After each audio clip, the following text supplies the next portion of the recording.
ሰላም እንዲናችሁ ወደ ተወረዳችሁ የኢትዮ አርሰናል ዩቲዩብ ቻናላችን ቤተሰቦች በያላችሁበት የዓለም ዳርቻ ሁሉ አክብሮታዊ ሰላምታችን ይድረሳችሁ መልእክታችን ነው። ከቻናላችን ለሰዓቱ ወደ እናንተ ለማድረስ የመረጥናቸውን አጫጭር ጉዳዮችን እንግዲህ ወደ እናንተ ለማድረስ ነው የተገናኘነው። አርሰናላዊ ጉዳዮችን በተለያዩ መገናኛ ብዙሃን ድርጅቶች የተዘገቡ የተነሱ ወሬዎችን በሙሉ ጠቅልል አድርገን አንድ ላይ ወደ እናንተ ለማድረስ ነው የተገናኘነው። እንደወትሮ ሁሉ ሀሳብ አስተያየቶቻችሁን እያጋራችሁን አብራችሁ እንድትሆኑ ስንል በአክብሮት እንጋብዛለን። አስተያየት ካላችሁ ኮሜንት ላይ ማስቀመጥ ትችላላችሁ። እንደዚሁም ደግሞ ይህን ቪዲዮ ለወዳጅ ዘመዶቻችሁ ላይክና ሼር በማድረግ ተደራሽ ታደርጉን ዘንድ ያክብሮት ግብዣችን ነው። ወደ ተቀዳሚው ጉዳያችን የምናመራ ነው የሚሆነው የጋብሪኤል ማርቲኔሊን ጉዳይ እስኪ በቀዳሚነት እንመልከት። ጋብሪኤል ማርቲኔሊ እንግዲህ በአርሰናል ቤት ያለው ቆይታ ምናልባትም ሊጠናቀቅ የሚችልባቸው እድሎች እንዳሉ አንዳንድ የመረጃ ምንጮችም እየዘገቡት ነው የሚገኘው።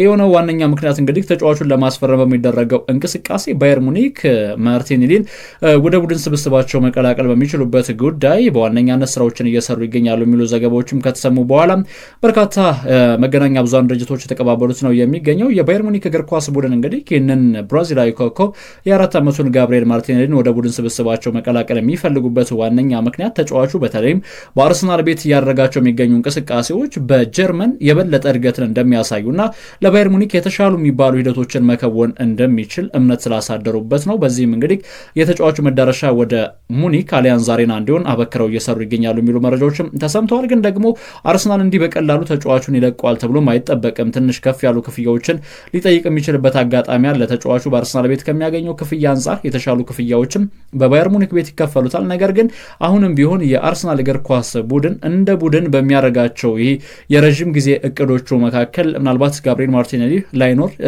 ላይገኝበት ይችላል። ግን ደግሞ ይሄ ልጅ ከፍተኛ የሚባሉ ገንዘቦች የሚቀርቡላቸው ካልሆነ አርሰናላውያን በዋነኛነት ያስቡበታል ተብሎ አይጠበቅም። ሚኬል አርቴታም የተጫዋቹን ጉዳይ እንግዲህ በዋነኛነት ትኩረት ይሰጠዋልም ተብሎ ይጠበቀ ነው የሚገኘው። የብራዚላዊ ተጫዋች ባለፉት የውድድር ዓመታት ላይ በአርሰናል ቤት ወጣ ገባ የሚባሉ ብቃቶችን ነበር ሲያሳየ ነበረው። አንዴ ጥሩ አንድ ጊዜ መጥፎ ሲሆን ነበር። በእርግጥ ይሄ ብራዚላዊ ተጫዋች እንግዲህ በአርሰናል ቤት ባለፉት የውድድር ዓመታት ላይ ደካማ ነው የተባለ በሚታማባቸው ጊዜያቶችም ጭምር ጥሩ ቁጥሮችን ያስመዘግባል። ለምሳሌ ባለፈው የውድድር ዓመት ላይ አጠቃላይ ለአርሰናል 15 የጎል ተሳትፎዎችን አድርጓል። ነገር ግን እንደ ጋብሪኤል ማርቲኔሊ ስሙ የተጣጣለ ወይም ደግሞ ደካማ ተጫዋች ነው የተባለ ተጫዋች አለ አይመስለኝም። በፕሪሚየር ሊጉ 8 ጎሎች አሉት። 4 ለጎል ኳሶችን አመቻችቶ ማቀበል የቻለበትም አጋጣሚ አለ። ባለፈው የውድድር ዓመት ላይ እንግዲህ በሲዝኑ በአጠቃላይ በ44 ጨዋታ 8 ጎሎችን አስቆጥሮ 5 ለጎል ኳሶችን ብቻ ነበር ያመቻቸው። በያዝነው ባጠናቀቅነው የውድድር ዓመት ግን በ51 ጨዋታዎች ላይ 15 የጎል ተሳትፎዎችን ማድረግ የቻለበት አጋጣሚ አለ። እርግጥ ነው 2022 ላይ በአርሰናል ቤት ትልቁ ቁጥሩ ወይም ደግሞ ይሄ 20 የጎል አስተዋጽኦች ላይ የደረሰበት ዓመት እንደነበር ይታወቃል። 15 ጎሎችን አስቆጥሮ 6 ለጎል ኳሶችን አመቻችቶ ማቀበል የቻለበትም አጋጣሚ እንደነበር ይታወቃል። ነገር ግን አርሰናል ይህንን ተጫዋች በ7 ሚሊዮን ወደ ቡድን ስብስቡ እንግዲህ ከቀላቀለ በኋላ ከ2019 በኋላ ማለት ነው ወደ ባየር ሙኒክም ሊሸኘው ይችላል የሚሉ መረጃዎችም የተነሱ ነው የሚገኘው። 2027 ላይ እንግዲህ ጁን 30 ኮንትራቱ ይጠናቀቃል በአርሰናል ቤት ያለ ኮንትራት። ታዲያ አርሰናላውያን እንግዲህ ይህንን ተጫዋች በተለይ በግራ መስመር አጥቂ ቦታ ላይ እንግዲህ በርካታ ስም ያላቸው ተጫዋቾችም ከክለቡ ጋር ስማቸው የተገናኘ ስለሚገኝ ተጫዋቹ ሊለቁት ይችላሉ። እርግጥ ነው ጋብሪኤል ማርቲኔሊ ገና የ4 ዓመት ተጫዋች ነው። በዚህ ቦታ ላይ የሚጫወተው የ30 ዓመቱ ሊያንድሮ ትሮሳርድ ነው። ስኳድ ዴፕዝ ማስፋት በዋነኛነት ለአርሰናል ተቀዳሚ ኢላማ መሆን መቻል አለበት በሚባልበት በዚህ ጊዜ ደግሞ አንድ የ30 ዓመት ተጫዋችን በቡድን ስብስብ ውስጥ አቆይቶ የ24 ዓመት ወጣት ተጫዋችን ከቡድኑ መቀነስ እኔ ምናልባትም ምን ያክል ሚዛን ይደፋል እሱ ለእናንተ ወደ አድማጮች ልተውላችሁ። ትሮሳርድ ባለፈው ዓመት 19 የጎል ተሳትፎዎችን አድርጓል። ማርቲኔሊ 15 የጎል ተሳትፎዎችን ነው ማድረግ የቻለው። ግን ደግሞ መለስ ብላችሁ ከተመለከታችኋቸው በአርሰናል ቤት የሁለቱ ተጫዋቾች ጥሩ ዓመት የ2023 2024 ላይ ለምሳሌ በአርሰናል ቤት እንግዲህ ሊያንድሮ ትሮሳርድ አጠቃላይ 17 ጎሎችን አስቆጥሮ 2 ለጎል ኳሶችን አመቻችቶ 19 የጎል ተሳትፎዎችን አድርጎ ያጠናቀቀበትና ይሄ የውድድር ዓመት ማለት የሚያጠናቀቅነው የውድድር ዓመት 19 የጎል ተሳትፎ ያደረገበት ነው። ጋብሪኤል ማርቲኔሊ ገና በ24 ዓመቱ 21 የጎል ተሳትፎዎችን አድርጎ ያጠናቀቀበት ዓመት እንደነበር ይታወቃልና ምናልባትም ለአርሰናል ከእድሜ አንጻር ሊያንድሮ ትሮሳርድን ቢሸጡ የተሻለ ነው የሚሉ መረጃዎችም ይነሳሉ። ግን ደግሞ ጋብሪኤል ማርቲኔሊን ለማስፈረም በርከት ያሉ ያሉ ክለቦችን ፈላጊ ሆነው ብቅ ስለማለታቸውም ነው መረጃዎችም የሚያሳየው። ስለዚህ ጋብሪኤል ማርቲኔሊ ወደ ባየር ሙኒክ ሊያመራ ይችላል ወይስ እንደገና በአርሰናል ቤት ቆይታ ያደርጋል የሚለው ጉዳይ ይጠበቃል። አርሰናል ግን ጋብሪኤል ማርቲኔሊን ወደ ባየር ሙኒክም የሚሸኝ ከሆነ ወይም ደግሞ ማርቲኔሊን የሚያጣው ከሆነ በጣም ብዙ አማራጮች እንዳሏቸው ነው መረጃዎችም የሚያሳዩት። ሮድሪጎ በዋነኛነት የአርሰናል እግር ኳስ ቡድን በቅድሚያ እንግዲህ ትኩረት የተሰጠው ተጫዋች ነው። እንደነ ጆን ክሮስ አይነት ሰዎች እንግዲህ ይዘውት የወጡት መረጃዎችም የሚያሳዩት ይህንኑ ነው። ታዲያ አርሰናል እንግዲህ ሮድሪጎን ለማስፈረም በሚደረጉ እንቅስቃሴዎች ረዥም ርቀቶችን ገፍተው ለመጓዝ ዝግጁ ስለመሆናቸውም እንደዚሁም የሚያትተው ዘገባው። ነገር ግን አሁንም ቢሆን ሌሎች አማራጮችን መፈለግ እንዳለባቸውም ይረዳሉ። ምክንያቱም ሮድሪጎ በአርሰናል ቤት እንግዲህ በዝውውር ኢላማ ውስጥ ይግባ እንጂ የሚጠየቁት ገንዘብ ከፍ ሊል ይችላል። ይህም እንደ ስጋት ይታያል። ከዛም ጎን ለጎን ደግሞ ሪያል ማድሪድ ተጫዋቹን ላይለቀውም ይችላል። ቪኒሺየስ ጁኒየር ያው ኮንትራቱን ሊያራዝም ነው የሚሉ መረጃዎችም ከተነሱ በኋላ ሮድሪጎ ምናልባትም ክለቡን ይለቃል የሚሉ መላምቶችም ሲሰነዘሩ ቆይታ ቢያደርጉም እንኳን እንደ ቡድን ግን ምናልባት የአርሰናል እግር ኳስ ቡድን ይህንን ልጅ ማግኘት የማይችል ከሆነ ሌሎች አማራጮችንም እንደዚሁም በአንክሮ የተመለከተ ይገኛል የሚሉ ዘገባዎችን ተመልክተናል። በሪያል ማድሪድ በተለይም እንግዲህ ስማቸው በብዙ መልኩ ከማይነሳ ነገር ግን ትልቅ ስራዎችን ከሚሰሩ ተጫዋቾች መካከል አንደኛው ሮድሪጎ ነው። ይሄ ልጅ እንደ ቡድን በሪያል ማድሪድ እንደ ሰራቸው ስራዎች በብዙ መልኩ ተወርቶለታል ካላችሁ የተወራለት ተጫዋች አይደለም። እውነት ለመናገር ከዚህ በላይ በደንብ ሊወራለት የሚገባ ተጫዋች ነው። ግን ደግሞ ክለቡ መዘንጋት የሌለብን ደግሞ ሪያል ማድሪድ ነው።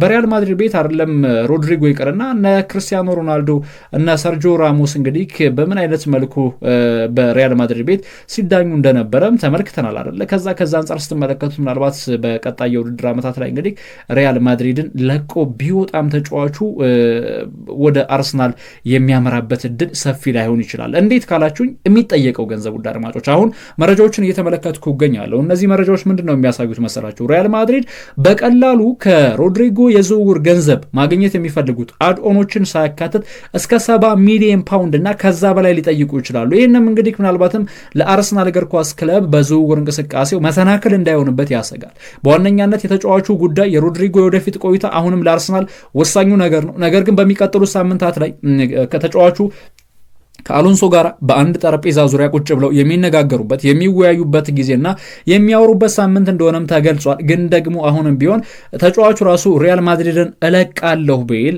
እንደ ቡድን ምናልባት ፍቃዶችን የማይሰጠው ከሆነ ለአርሰናል እግር ኳስ ቡድን እንግዲህ ካስቸጋሪ ሊያደርግባቸው ይችላል ነገሮችን የሚሉ ስጋትም እንደዚሁም እየተነገሩ ይገኛሉ። ለማንኛውም የሮድሪጎን ጉዳይ እስኪ በዚሁ ገታ እናደርገውና ወደ ሌሎች ጉዳዮች ላምራ። ማርቲን ዙቢሜንዲ ይሄ ልጅ በአርሰናል ቤት እንግዲህ የፊርማ ስነስርዓቱን መቼ ይፈርማል ለሚለው ጉዳይ ከሐምሌ ጀምሮ ባሉት ቀናቶች ፊርማውንም ያስቀምጣል። ያ ማለት ከሰኔ 30 በኋላ እንግዲህ ከፊርማውንም ለአርሰናልም ያስቀምጣል። እስካሁን የፊርማ ስነስርዓቱ እንደዚሁም ደግሞ የፎቶ ሹት ስነስርዓቱ ሙሉ ለሙሉ ተጠናቋል። አርሰናል ይፋ ማድረግ ብቻ ነው የሚጠበቅበት። ለዚህም እንግዲህ በዋነኛነት ትልቅ ጉዳይ የተደረገው ሪያል ሶሲዳድ የተጫዋቹ የዝውውር እንቅስቃሴ በ2024-2025 የዝውውር ዓመት እንዲካተትላቸው ስለፈለጉ ከሰኔ በኋላ እንግዲህ ማስመዝገብ ስለፈለጉ ነው የሚሉ መረጃዎችም ተነስተዋል። እንደዚሁም ኤሲፒኤን አንድ መረጃን አጋርቷል።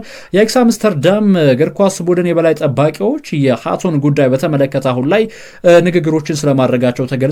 የሃቶ ጉዳይ በአርሰናልም እንደዚሁም ይፋው የዝውውር ኢላማ ውስጥ መግባቱ ይታወቃል። ይህ ልጅ እንደ ቲም እንግዲህ አርሰናል ብቻ አይደለም የሚፈልገው ጭምርም እነ ሊቨርፑልም በተጫዋቹ የዝውውር እንቅስቃሴ ዋነኛ ፈላጊ ሆኖ ብቅ ካሉ ሰንበት በት ብለዋል እና የጆሬል ሃቶ ጉዳይ አሁን በአርሰናል በሊቨርፑል እንደዚሁም ደግሞ በአያክስ አምስተርዳም በዋነኛነት በትኩረት የታየ ይገኛል። 19 ዓመቱ ሊፍት ባክ እንግዲህ ምናልባትም ሌላኛው የአርሰናል እግር ኳስ ቡድን ተስፋ ሰጪ ተጫዋች ሊሆን ይችላል ተብሎ እምነት ተጥሎበታል። ሴንተር ባክ ሆኖ መጫወት ይችላል። የግራ መስመር ተመላላሽ ሆኖ መጫወትም ይችላል። በአያክስ አምስተርዳም ቤት እንግዲህ በተለይ ከወጣት ቡድኑ ከተገኘ በኋላ ለዋና ቡድን ጥሩ የሚባሉ ግልጋሎቶችን ሰጥቷል። ባለፈው ውድድር ዓመት በኤር ዲቪዚየን ብቻ 2 ጎሎችን አስቆጥሮ 6 ለጎል የሆኑ ኳሶችን አመቻችቶ ያቀበለበትም አጋጣሚ ነበር በ31 ጨዋታዎችና ባለፉት የውድድር ዓመታት በዋና ቡድን እንግዲህ ከ2022 ከ2023 ጀምሮ ማለት ነው በዋና ቡድን የጨዋታ እንቅስቃሴዎችን እያደረገ ቆይታ ያደረገው ይሄ ወጣቱ የኒዘርላንድ ብሔራዊ ቡድንና የአያክስ አምስተርዳም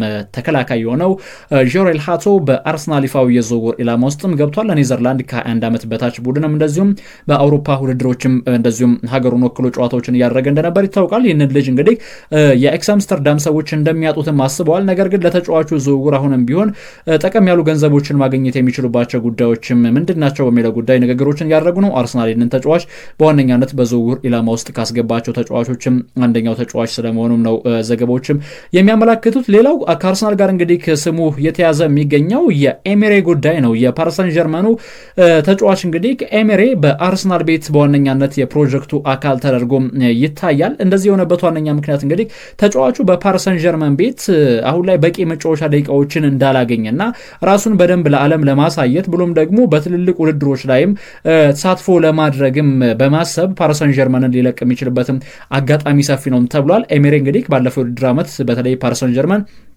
የአውሮፓ ቻምፒየንስ ሊግ የዋንጫ ባለቤት ሲሆን በአማካይ መስመሩ ላይም እንደዚሁም ጥሩ የሚባሉ ሚናዎችንም ሲወጣ ነበር። እየተቀየረ እየገባ ቢሆንም እንደ ባለፈው የውድድር ዓመት ባይሆንም እንኳን በአጠናቀቅነው የውድድር ዓመት ላይ እንግዲህ የመጫወቻ ደቂቃዎችንም እንደዚሁም ሲያገኝ ነበር። ወደ 50 የሚጠጉ ጨዋታዎችን ተጫውቷል። 3 ጎሎችን አስቆጥሮ አንድ ለጎል የሆነ ኳስ አመቻችቶ ያቀበለው የፈረንሳይ ብሔራዊ ቡድን የ19 ዓመቱ ተጫዋች ኤሜሬ እንግዲህ ቀጣይ የአርሰናል እግር ኳስ ቡድን ይፋው የዝውውር ኢላማ ሆኗል። ይሄ እንግዲህ ከሞሪታኒያ የዘር ሐረጉ የሚመዘዘው ተጫዋች በእርግጥ ባለፉት የውድድር ዓመታት ላይ ጥሩ የሚባሉ እድገቶችን አሳይቶ ነበር። በፓሪስ ሰን ዠርመን ቤት በ2023 በ2024 በ43 ጨዋታ 10 የጎል አስተዋጽኦችን አድርጎ እንደነበር ይታወቃል። በእርግጥ ከፔጂ የ19 ዓመት በታች ቡድን ወደ ዋና ቡድን ካደገበት ዓመት ጀምሮ ተስፋ ሰጪ ሂደቶችን እየተከተለ ነው የሚገኘው። እንደዚሁም ደግሞ 2029 ላይ የሚጠናቀቅ ኮንትራት ነው ያለው። ፓሪስ ሰን ዠርመን ግን አሁን በአማካይ መስመሩ ላይ በርከት ያሉ አማራጮች አሉት። ለምሳሌ እነ ዣኦ ኔቬስ፣ እነ ቪቲኒያ፣ እነ ፋቢያን ሩይዝ ጭምርም በአማካይ መስመሩ ላይ አሉ። ስቲል እነ ማዩሉን ሳናካተት ማለት ነው። ማዩሉ በውድድር ዓመቱ ላይ እንግዲህ 9 የጎል አስተዋጽኦችን ያደረገ ተጫዋች እንደነበረ ይታወቃልና እስቲል እነዚህ ተጫዋቾችን ስለያዘ እነ ዣኦ ኔቬስ ባሉበት ቡድን ኤሜሬ እንግዲህ ቋሚ መሆንም የሚችል ተጫዋች ነው ብለው ስለማያስቡ ለተጫዋቹ የሚቀርብላቸው የዝውውር ጥያቄ ካለ ዋነኛነት እንግዲህ ትኩረት ሰጥተው ይሰሩበታል ተብሎ ይጠበቃል። አርሰናል ግን የተጫዋቹን ዝውውር በዋነኛነትም የተከታተሉት እንደሚገኙ ነው መረጃዎችም እያመላከቱ የሚገኘው። ሌላኛው መረጃችን የሚሆነው እንግዲህ በፕሪሚየር ሊጉ ቀደም ሲል ትናንት በነበረን መረጃ ጠቆም አድርጊያቸው እንደው በወፍ በረርም አለፊ ነበረ የክርስቲያን ኖርጋርድን ጉዳይና ይህን ልጅ ለማስፈረም በሚደረጉ እንቅስቃሴዎች አሁንም ቢሆን አርሰናል የቶማስ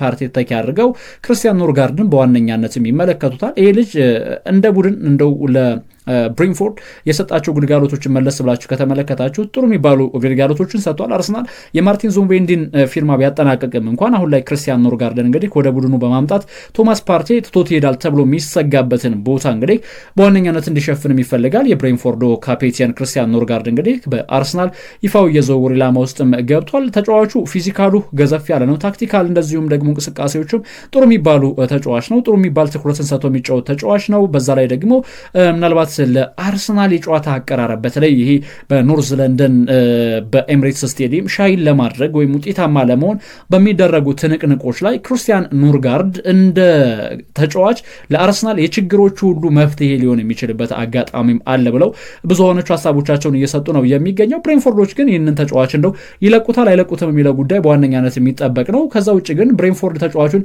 የሚለቁት ከሆነ ወደ ኤምሬትስ ስቴዲየም የማያመራበት ጉዳይ የለም። በአለፉት የውድድር ዓመታት ላይ በብሬንፎርድ ቤት እንግዲህ በነቦቹ ቤት ተስፋ ሰጭ የሚባሉ እንቅስቃሴዎችን አሳይቷል። ከዛ ማለፍ ሲል ደግሞ ቡድኑ በተለያዩ ውድድሮች ላይ እንግዲህ ምናልባት በፕሪሚየር ሊጉ በኤፍኤ ካፕም ጭምር ጥሩ የሚባል ርቀቶችን እንዲጓዝ የቻለውን በሙሉ ያደረገ ተጫዋች ነው። የክርስቲያን ኖርጋርድ እንቅስቃሴ 31 ዓመቱ ላይ ነው የሚገኘው።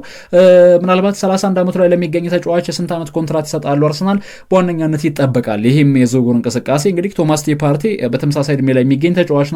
የ2 ዓመት የ3 ዓመት ኮንትራት አንሰጥም ብለው ተጫዋቹን እንግዲህ ከክለቡ ጋር እንዲለያይ ሊያደርጉት ጫፍ ላይ እንደደረሱ ይታወቃል። ክርስቲያን ኖርጋርድ ግን ጥሩ ነገሩ በእግር ኳስ ሕይወቱ እስካሁን 12 ጉዳቶችን ብቻ ነው ያስተናገደው። ባጠናቀቀው ዓመት እንግዲህ 5 ጉዳቶችን ያስተናገደበት ደግሞ ከፍተኛው ጉዳት ያስመዘገበበት ዓመት እንደነበረም ይታወቃል። ይሄ ልጅ ኮንትራቱ ደግሞ መቼ ይጠናቀቃል የሚለውንም ጉዳይ እንደዚሁም መመልከት የግድ ይላል።